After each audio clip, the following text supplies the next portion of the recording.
Bună, ați revenit pe canalul meu. Astăzi o să facem un vlog. Deci, vloguri cu cupluri. Vă prezint cupluri, le dau păreri, note și chestii. Primul cuplu este Tatiana și George. Aici poză cu ei, sunt frumoși.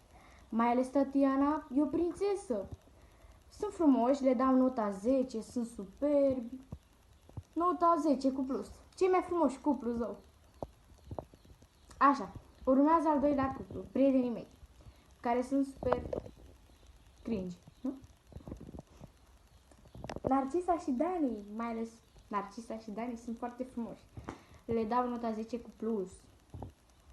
Urmează Diana și Alex, care sunt superbi și drăguți. Nota 9 cu plus.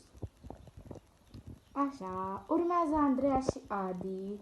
Se potrivesc, frumoși, nota 8.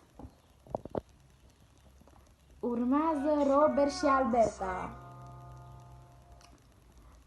Sunt drăguți, frumușei, nota 7. Așa. Și mai am un cuplu.